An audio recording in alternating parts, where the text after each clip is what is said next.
We are continuing the first session. For example, I ask you to inhale your breath for 10 seconds. And you inhale your breath for 10 seconds. And then and again I ask you to exhale your breath for 10 seconds. And you are exhaling your breath for 10 seconds. And I ask you to do the same thing for 10 times.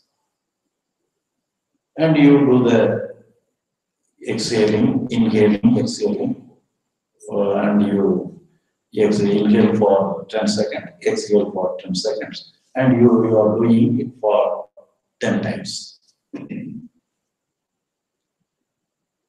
Then you may not do the same thing, and I ask you, you may not continue.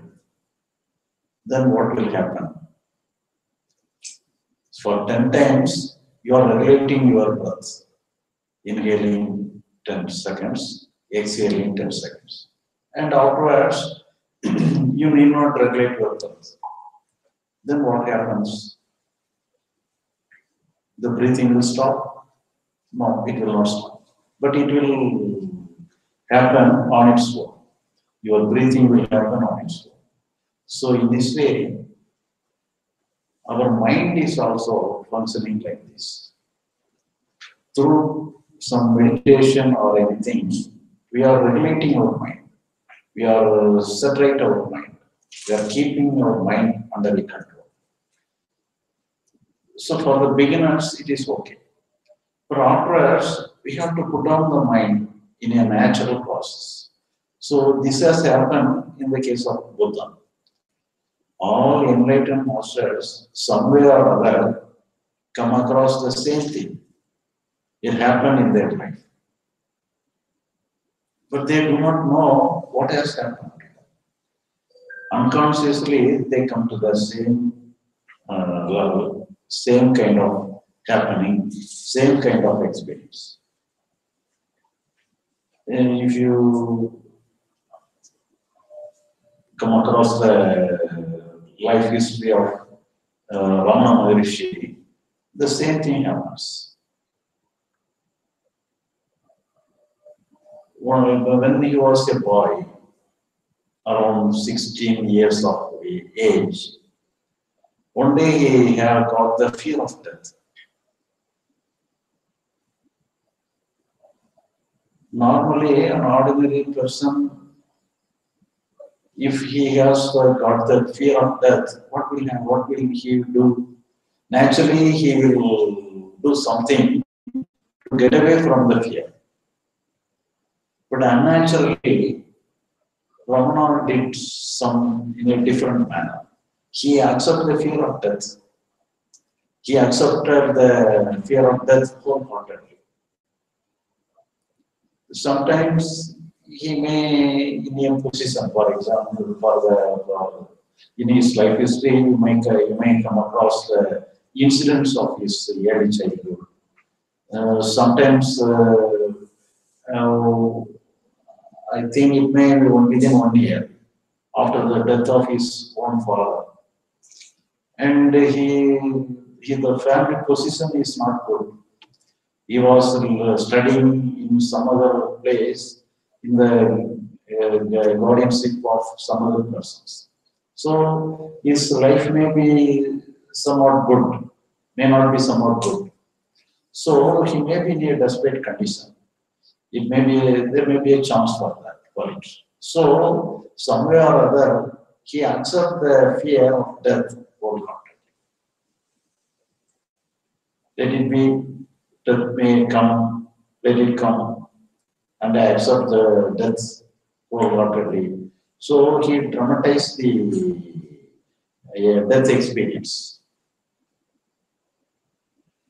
But the same thing happened for what happened to Buddha, the same thing happened to Ramana Maharishi also.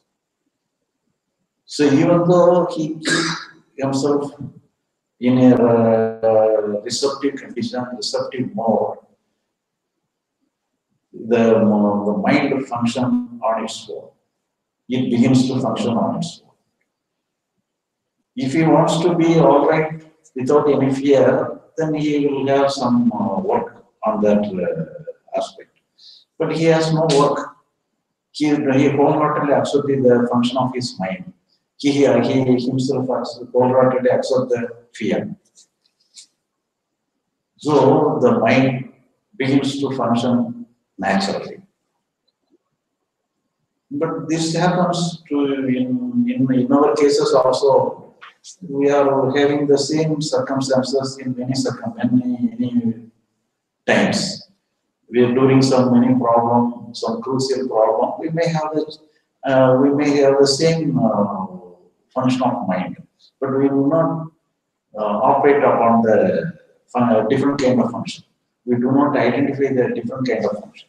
But fortunately, Ramana Maharishi was able to recognize the different kind of function of his mind, as Buddha recognized. Ramana Maharishi also recognized the different kind of function of his mind.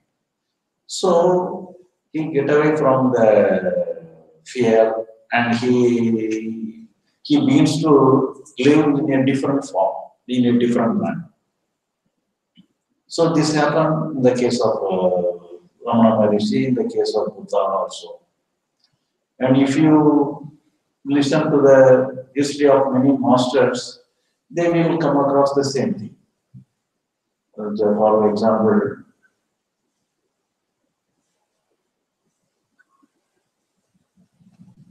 you may know something about J. Krishnamurti. During his childhood itself, he and his brother Nidya was taken by the Theosophical Society. They thought in his later period, he will become the master of the world.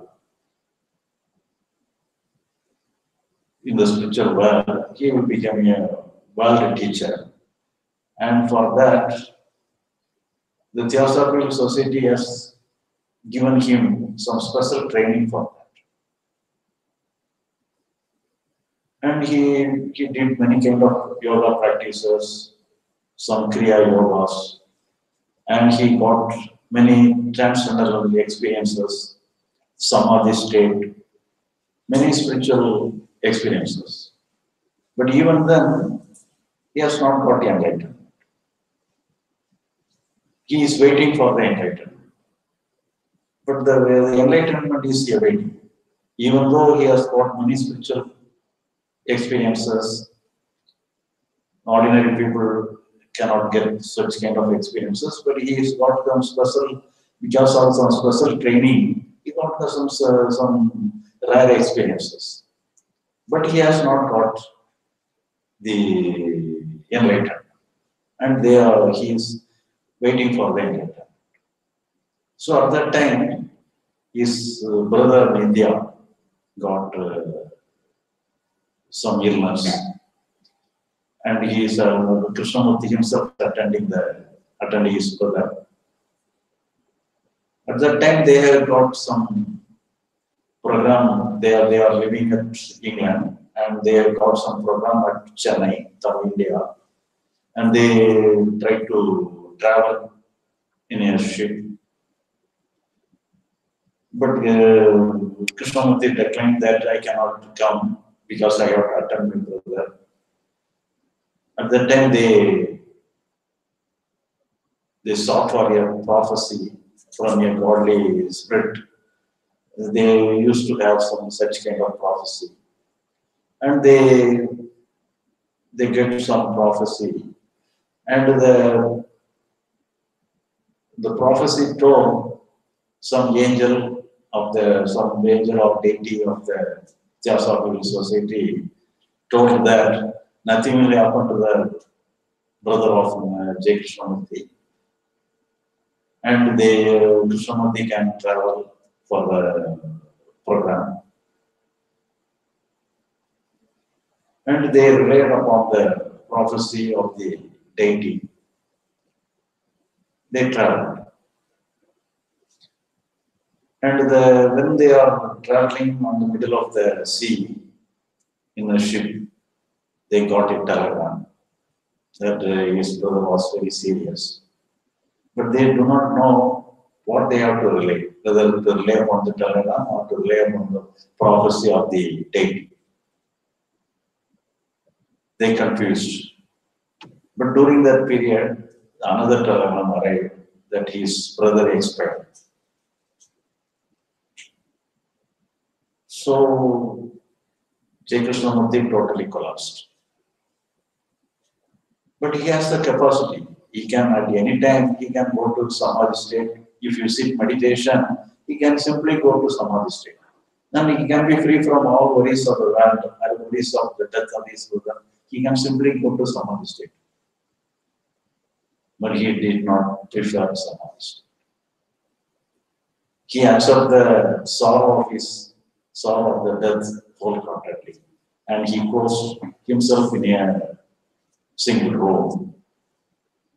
And he kept himself wholeheartedly with the sorrow of his.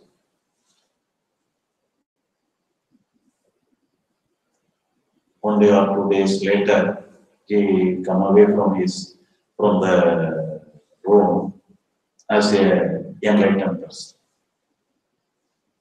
The same thing has happened. If you accept the function of your mind wholeheartedly,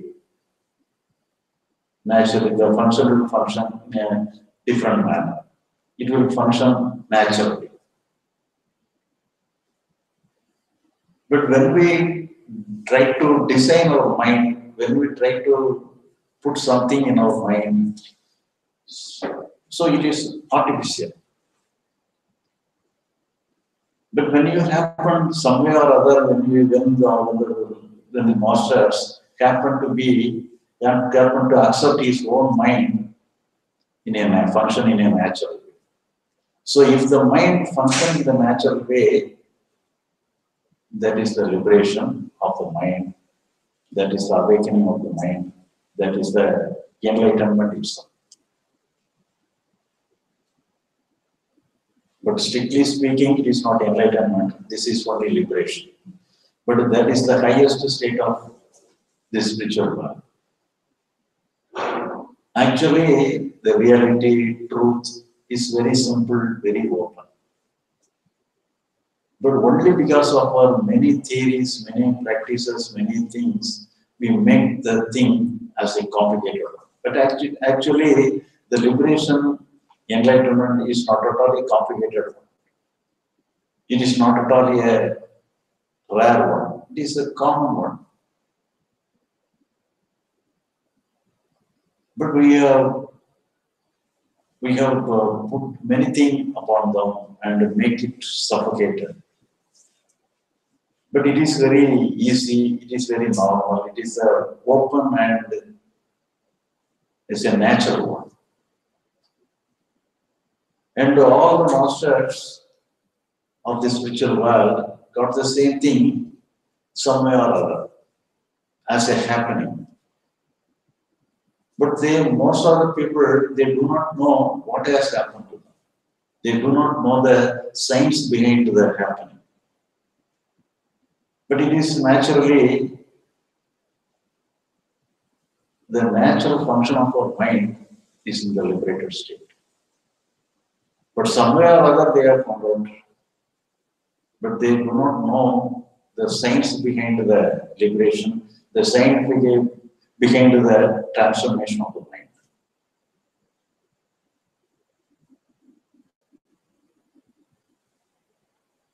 But all the masters say somewhere or other, they explain the thing, they try to communicate. And the communication, because they rely upon many philosophies, some old philosophies or some philosophy of other masters. So somewhere or other they have created some kind of philosophy, some kind of explanation. Thereby we are having something around. the enlightenment and the liberation. But it is very open, it is very plain. There is no complication unless we make it complicated. But at the same time, we have to be simple, we have to be open. Then only we can understand the real implications behind the enlightenment and liberation.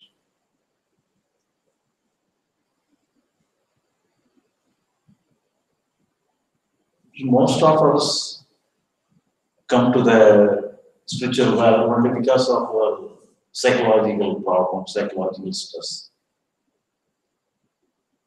And every psychological happenings goes always transform itself naturally. We need not correct anything. It corrects itself.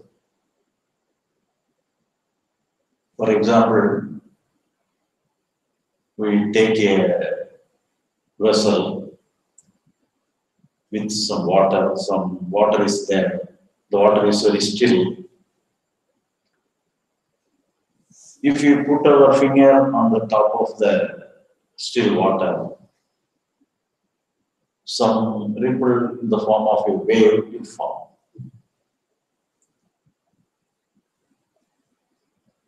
What we have to do to remove the wave of the water? If we smother our hand around the wave, another wave will come. If you leave it, it will be it will settle on its own. You may not do anything. So in the same case, same thing is happening in our mind also.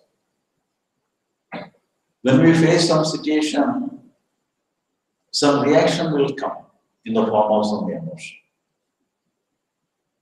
Whatever form, whatever come, it will go away naturally. You need not do anything.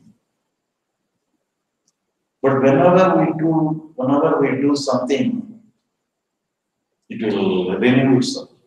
The energy will be renewed. The emotion will be renewed. The psychological function will be renewed. But actually, we do not know the secret of leaving everything on its own. But the psychological system is like that. Whatever comes, it will reflect, and the next moment it will go. But we think we have some duty to correct everything in the psychological world. In the psychological world, there is no duty for us.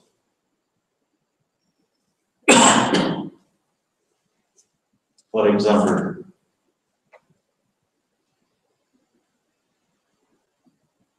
we are sitting in a park. In front of us, some huge tree is there. We look at the tree. The tree reflects upon our eyes, and we have the image of the tree on our eyes. And after looking at the tree, we turn our eyes to other place where some animal is moving, animal is going. Now, which image will reflect upon our eyes? When we look at the trees, the image of the trees will reflect upon our eyes. When we turn our eyes upon an animal, the reflection of the image of the tree will go away and the image of the animal will come. So our eyes are functioning moment by moment. Whatever it looks, it has the image of the object. If it turns away, the image of the other thing will come. The earlier thing will go. So in this way, our ear will also function like this. If we have a sound of a bird, it will reflect upon our ear. The sound of the bird will hear through our ear. So if the bird stops singing, the sound of the ear also will go away. So it also functioning moment by moment. All our sensory organs will function moment by moment.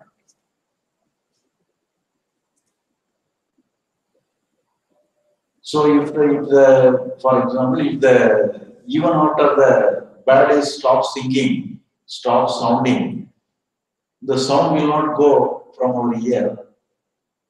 What is the meaning of that? The hearing system go down wrong. So the natural function, the healthy function of a sensory organ is that moment by moment, it has to reply, it has to reflect whatever it is facing. The next moment, it has to be free from the reflection. So that is the normal and natural function of our sensory organs. Our mind is also another sensory organ. Just like the 5 sensory organ, our mind is the 6th sensory organ.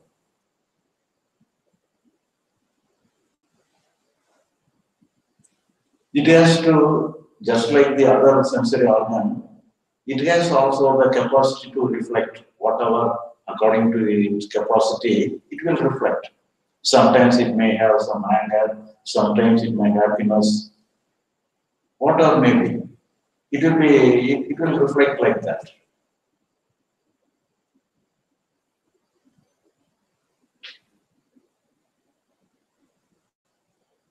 But what is the difference between the other sensory organ and the mind is there? In the mind, some different kind of functioning is there.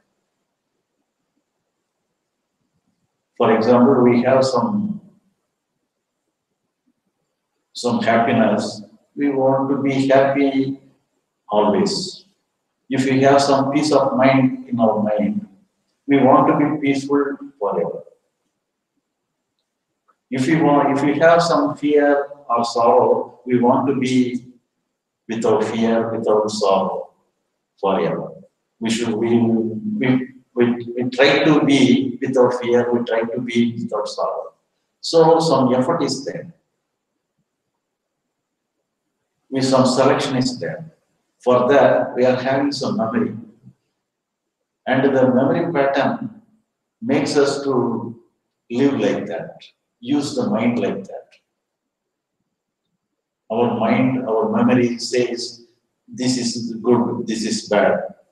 This I want to be forever. This I don't want to be anyway. So in this way, we have a struggle within, we develop a struggle within our mind. But all this struggle are artificial. It is not natural. So the natural function of our mind is just like other sensory organs. The only thing is that we have to select something, some pattern of life, some pattern of emotion. But the formation of the emotion is natural.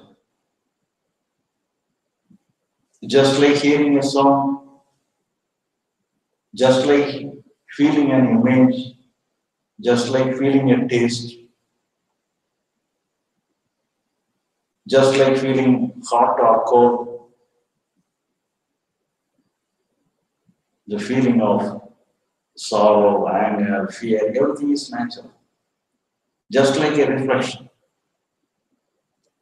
As the other sensory organ free from their reflection, our mind is also free from its reflection.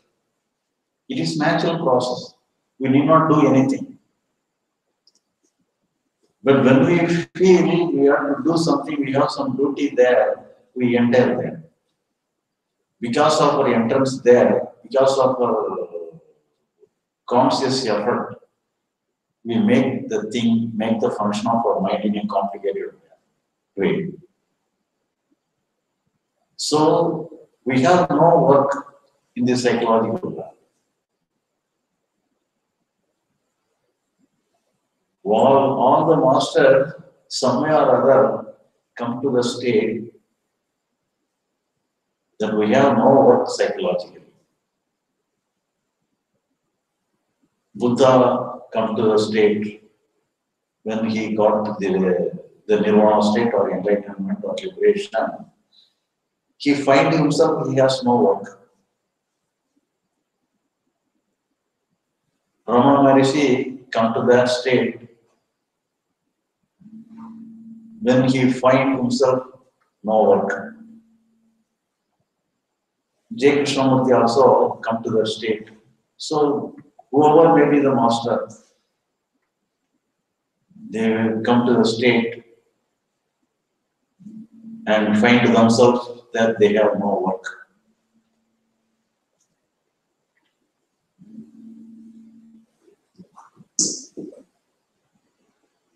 So when we find no work there, the mind begins to function on its own.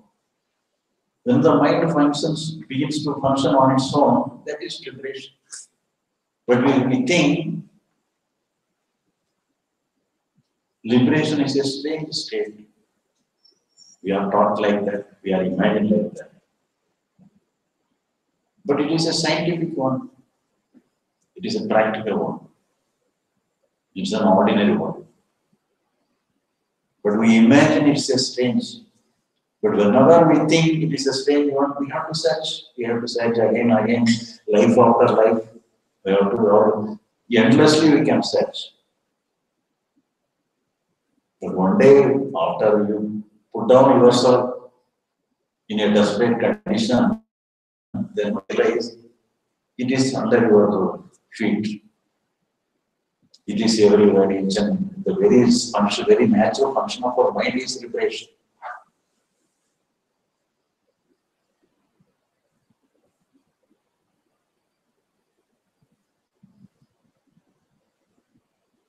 But an ordinary person will have an idea. The enlightenment is a different thing.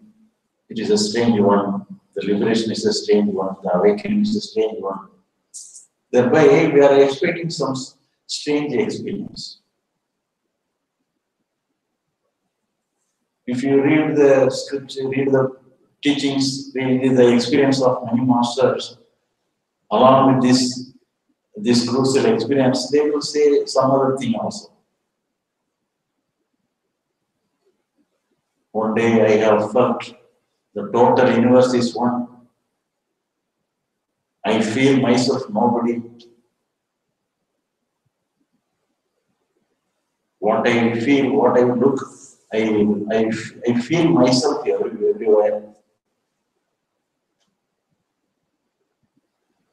Someday somebody says that the thought has stopped. There was no thought. I was in a thoughtless state.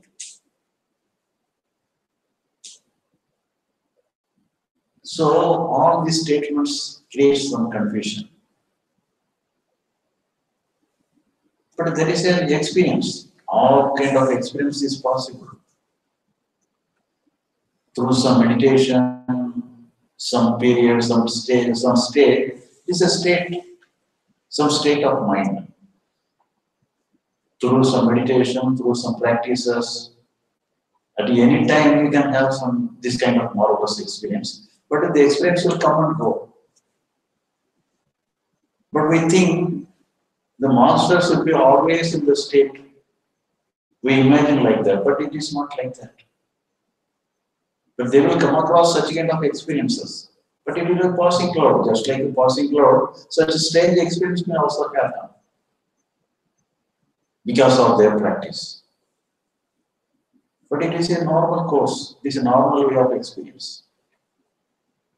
We may be in a thoughtless state for some things.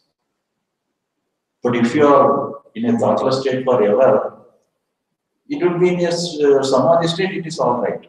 But in an ordinary way of life, if you are in a thoughtless state, many problems, you have to face many problems.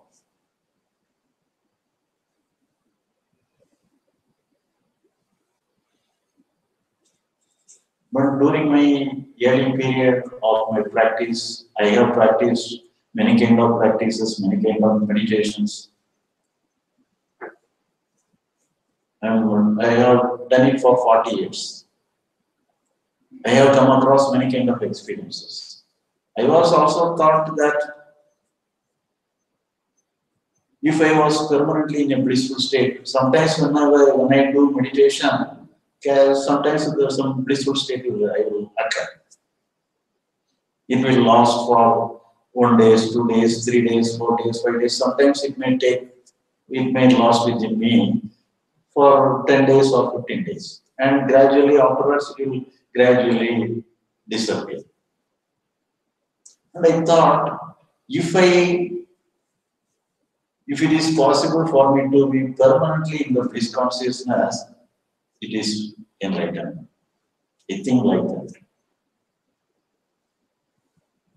And I practice many things, go to many masters, getting teachings. And once I got the experience, blissful experience, and the experience of bliss has not gone away, has not gone away from me. It permanently settled with me. 24 hours I was in the blissful state. Months after months, I was in the bliss. There was no problem because I am alright. Psychologically, I am alright. Whatever may be the problem in the external world, nothing will touch me. I was in a good state. So I thought I got enlightened. Because what I want to attain, I have attained. I want to attain the blissful state forever, and I attain the blissful state forever.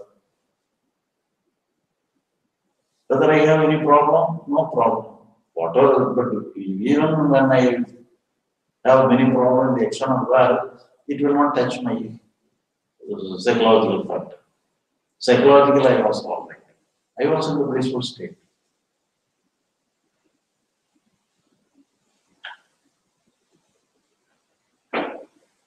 But when the days goes on,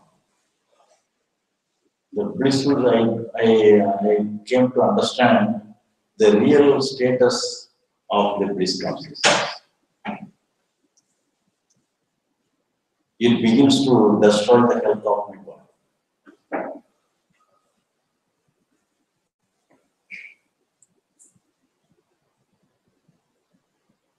So that is the nature of the blissful state. So I begin to doubt. So if it is the highest state, if it is the good state, it has to be good in all respect. If it is destroying the health of our body, so how can we rely upon the state?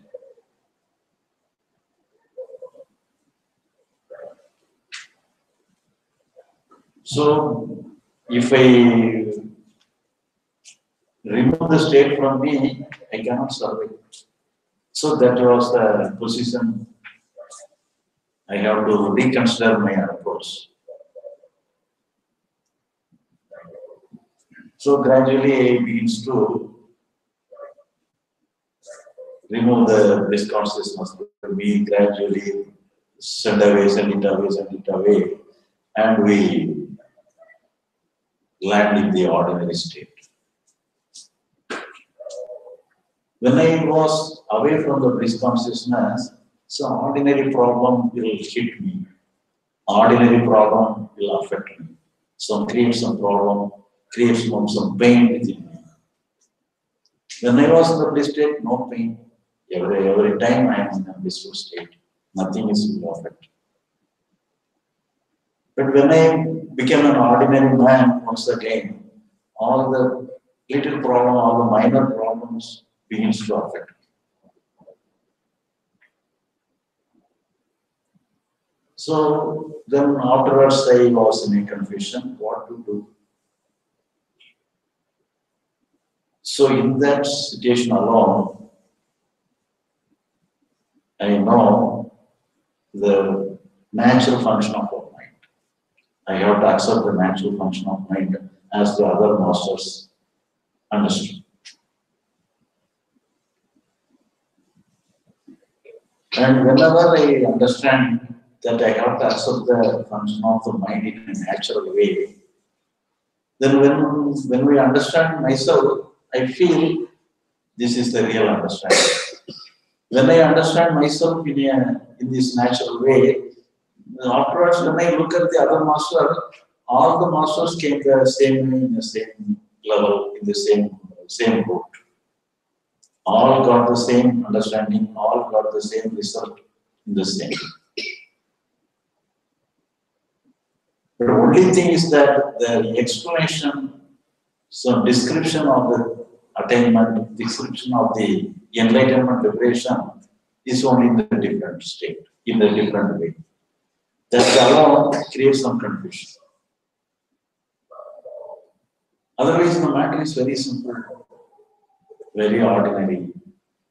There is no problem, there is no hurdle. So if you want to do something, then you have to work. But here there is no work for us also. We have to understand that there is no work on our part. The very understanding that we have no work on our part is known as enlightenment.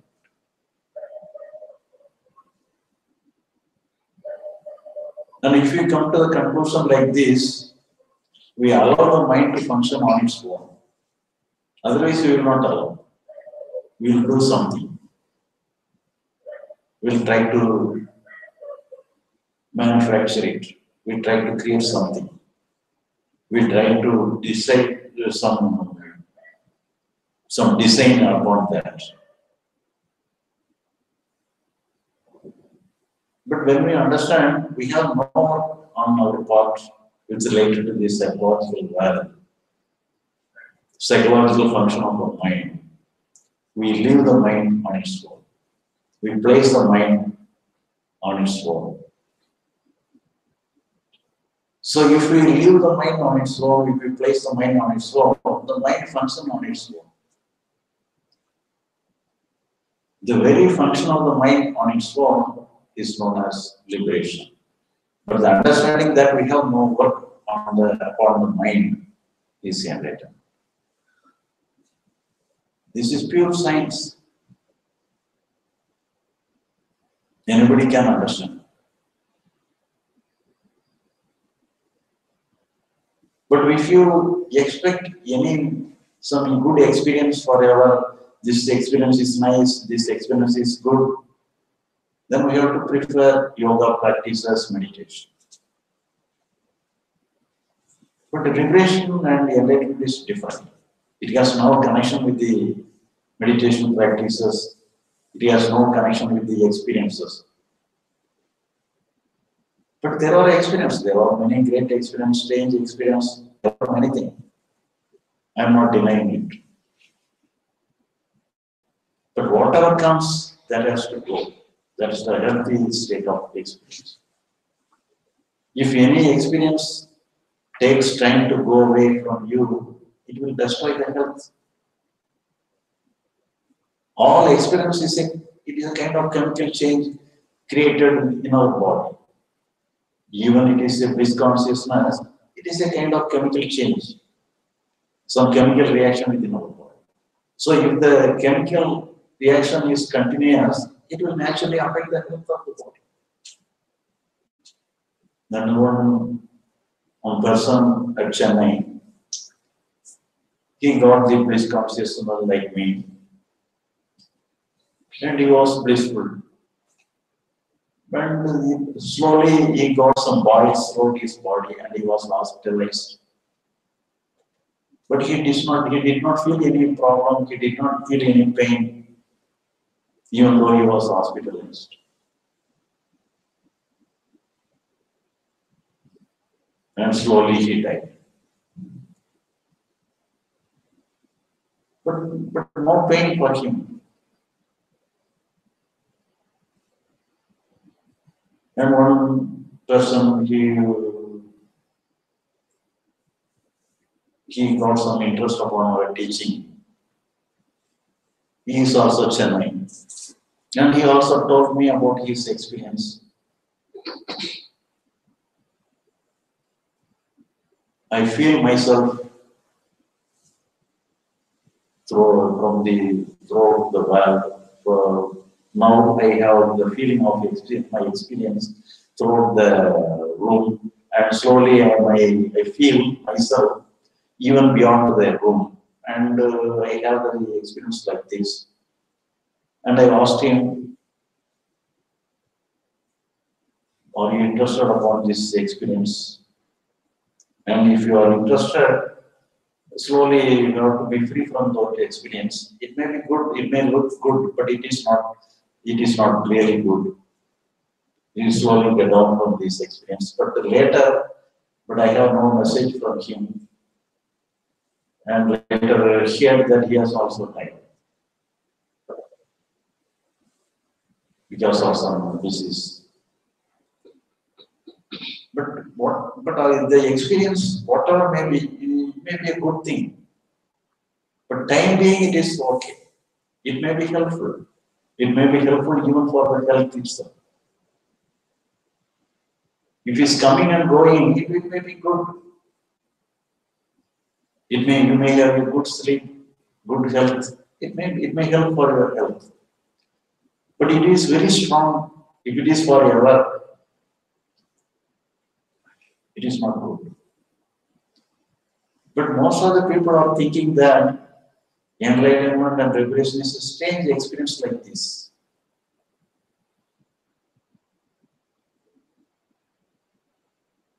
But really it is not so.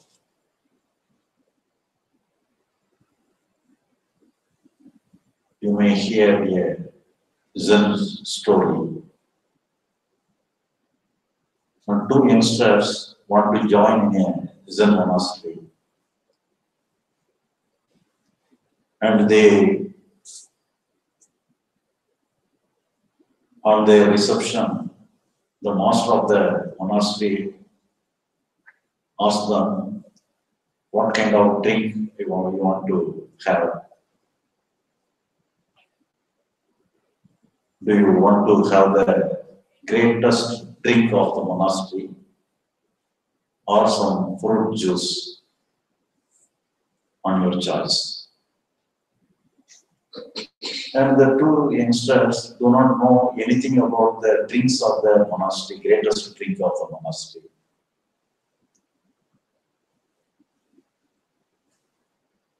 They also know something about the fruit juice, but they do not know anything about the greatest drink of the monastery. So they prefer, so I would like to have the greatest drink of the monastery, because we have already taken many juice.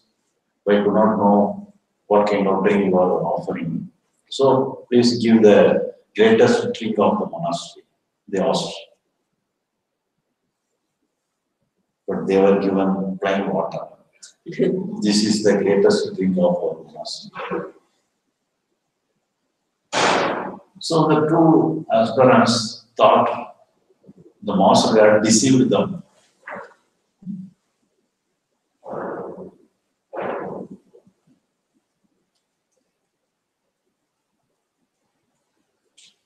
The next day also the same thing happened.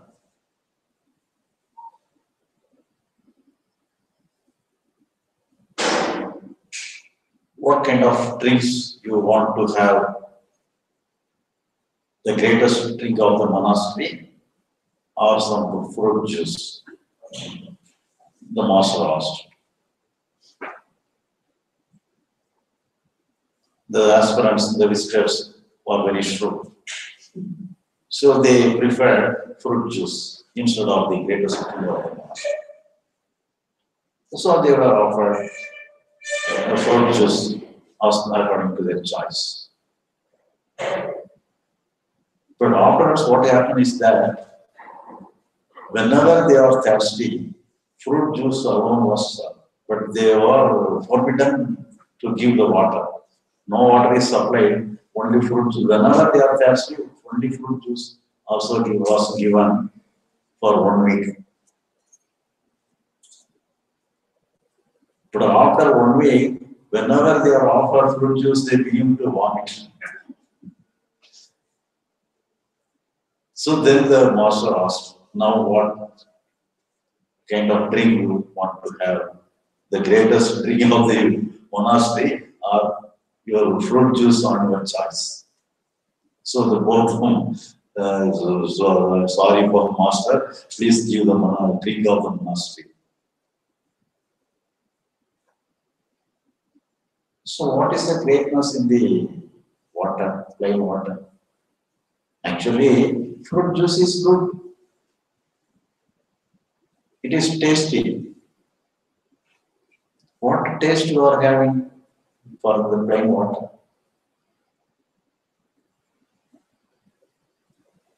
But enlightenment and liberation is just like plain water.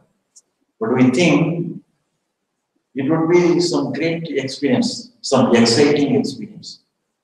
Thinking like that, we are deceiving ourselves.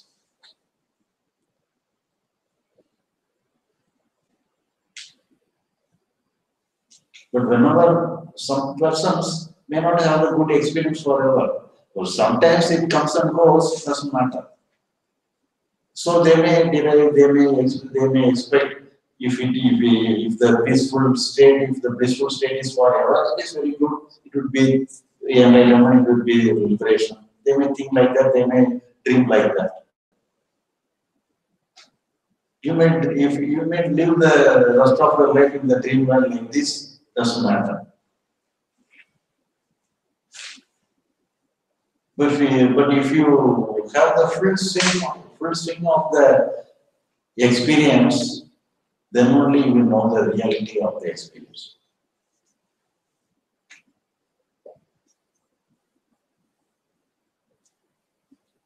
So if you have come to the reality very early, it is good for you. It is good for all. If you want to have the blissful experience forever, then you have to try on meditation and practices and everything.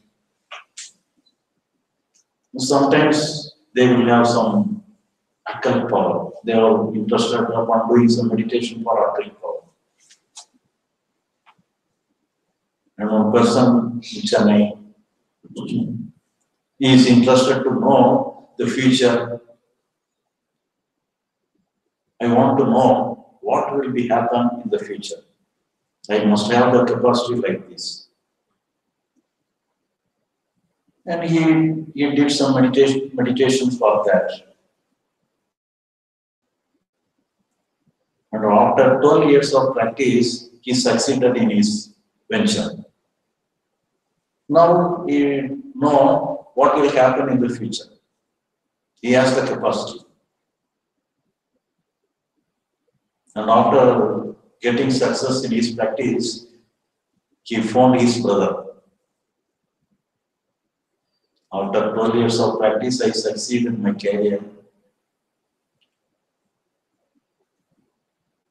But unfortunately, I was caught there in trap. No one should try this way.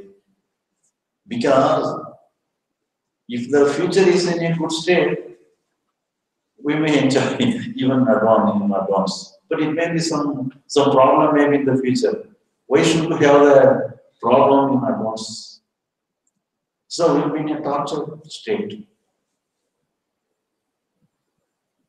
So in our area, one person will have some mental problem.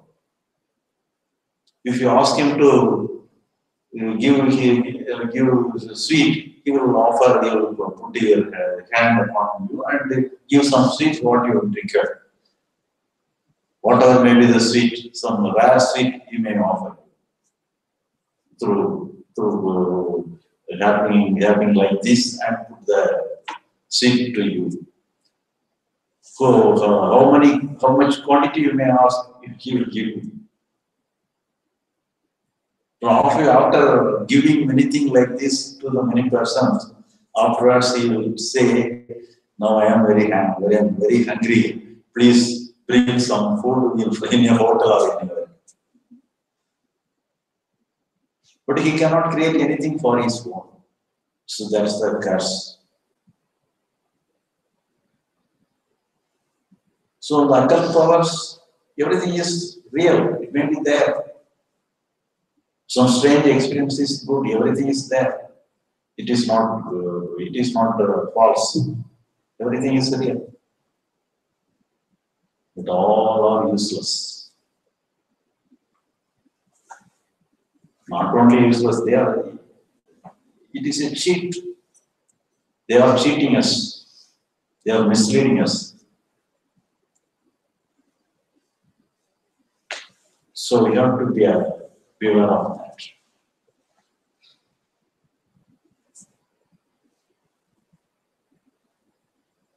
But the reality and the enlightenment, the liberation is our natural state.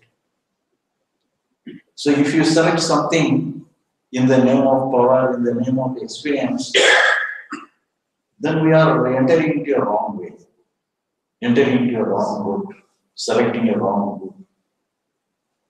So if you select the wrong route, the destination also will be wrong.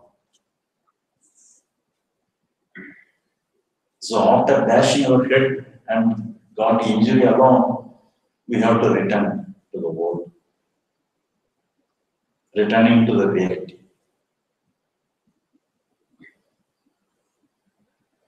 But we have to be, if you are open, if you are serious, we have to be in the natural and the real one, very early, very in advance.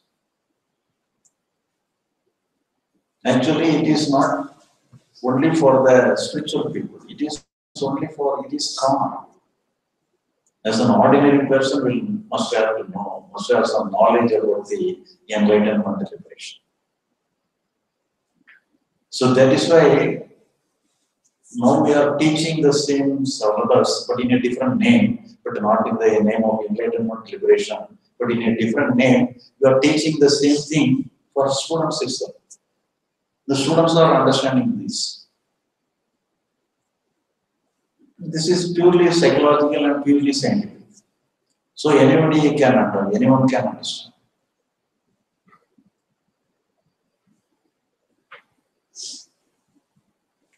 So we have to understand psychologically we have no duty.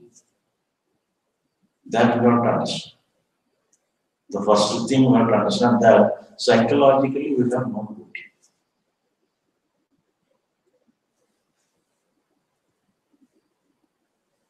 But at the same time, physical thing is different. Psychological thing is different.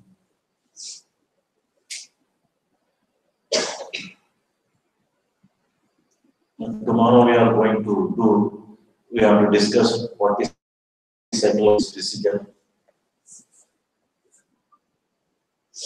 Now today we are limited in the psychological matter. We are limited also in the spiritual values. We are not dealing with the physical value. We are dealing with the psychological and spiritual value. If the spiritual world is concerned, the psychological world is concerned, we have to understand. We have to inquire. We have no work here. The understanding is known as enlightenment. In the Vedanta scriptures, they used to say, there may be many yogic practices, there may be many sadhanas, but all sadhanas, all practices will lead you to the lost door. But the lost door for the liberation will open only because of the inquiry, only because of self-inquiry.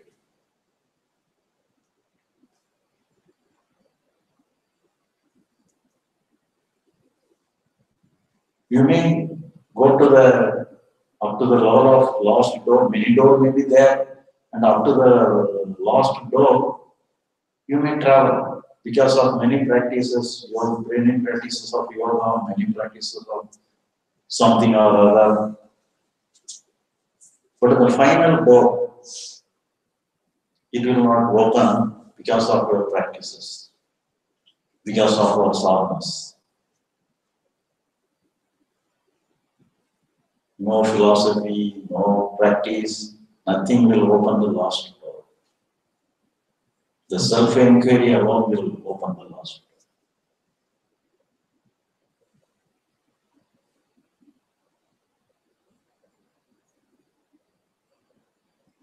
For example, we are here at Salem. We have to go to Chennai. How we are going to go to Chennai? We have to plan. Whether we have to take bus, whether we have to take train, whether we have to take flight. We have to plan. We have to plan first and then execute.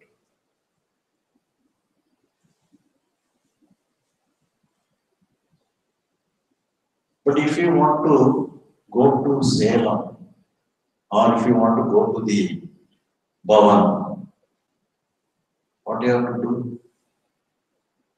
You need not do anything. But whenever you are in the Bhavan, you need not do anything. But at the same time, you have to find out that you are in the Bhavan. You are in the Bhavan itself. That you have to understand. For understanding, you have to anchor. Unless you anchor, you will not find out that you are in the destination itself.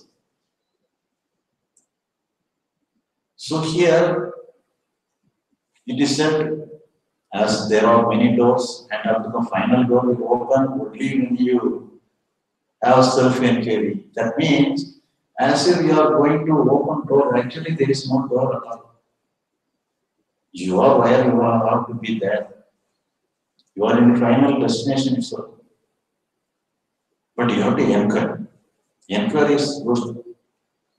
You have to understand, you have no work. If you understand that you have no work, then you are in the final state. In the final stage. The final stage is natural state. Our mind is functioning in the natural state. Only because of many ideas, many expectations, we are torturing the natural function of our mind. If we do not torture the natural function of our mind, the mind will function automatically. The mind will function naturally. The very natural function of the mind is known as deliberation. But whenever we are having the name, the liberation, we think we are strange state apart from the natural function of the mind. But actually, they mean only the natural function of the mind. It is an unfortunate thing for us. We expect some other thing upon our natural state.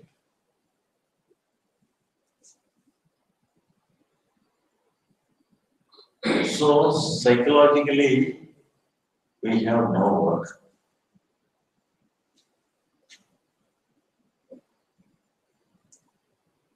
For example,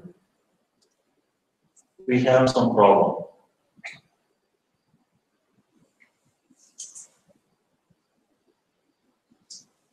We have to settle some dues tomorrow morning around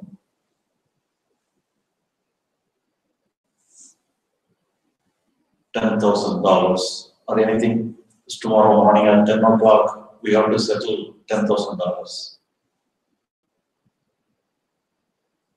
But we have no money in our hand.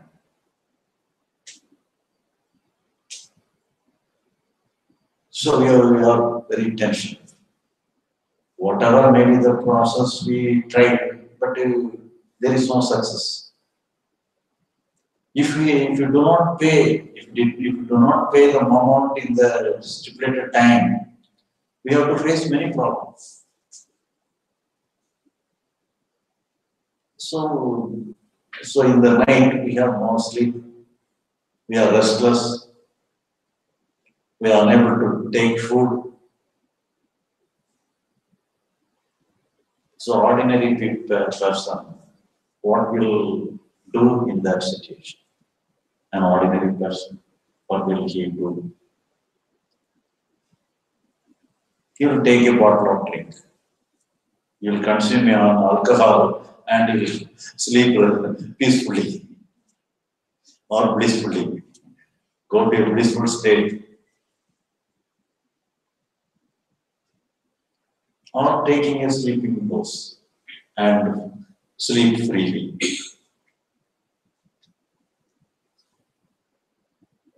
So taking the tablets, taking alcohol, is it to settle the dues? But it is to settle the psychological structure. To settle the psychological structure alone is taking the drinks, taking the drugs. Though to take some settlement with the psychological structure is the spiritual life. So how to deal with the psychological structure is the spiritual life.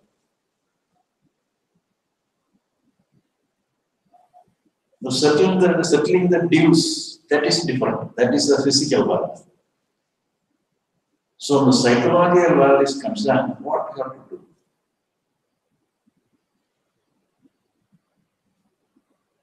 So here, an ordinary person is doing the drugs or anything.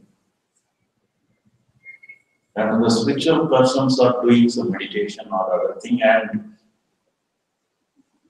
and locked himself in a different state of mind. But it is a respectable state. It is a respectable alcohol.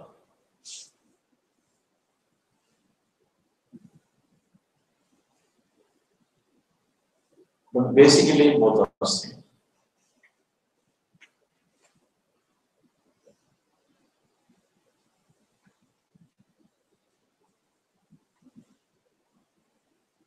But actually, the liberation is when the mind is functioning in the natural state, whatever comes, it will throw away everything. If you see the running water of a stream or in a river, it purifies itself. Nothing will stay there. That is why our mind is in the natural stream, natural flowing. The natural flowing state of our mind is known as the liberation. In the natural state, nothing will stay. All worries will flow away. All worries, all problems will wash away. All knots will be washed away.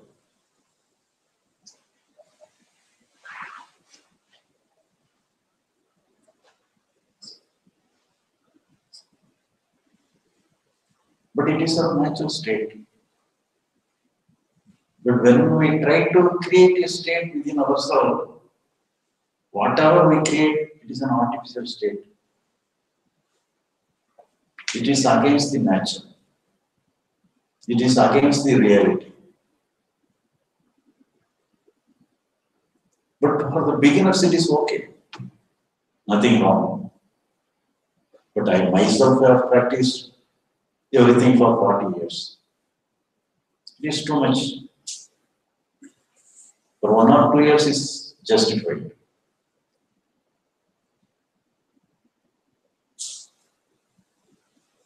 But if you understand, the mind itself is all right. If itself it is okay, everything is okay. If you look after itself.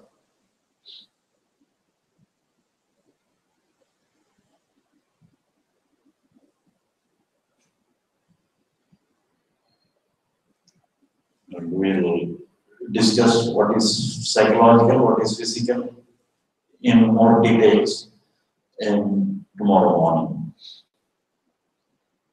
And then after the second session alone, if we ask some question, it will have some more clarification. If in the first session itself, you may ask question, but it is not somewhat suitable. So it is after the second session, it is relevant. So tomorrow after the second session, we will have the discussion in a more elaborate way.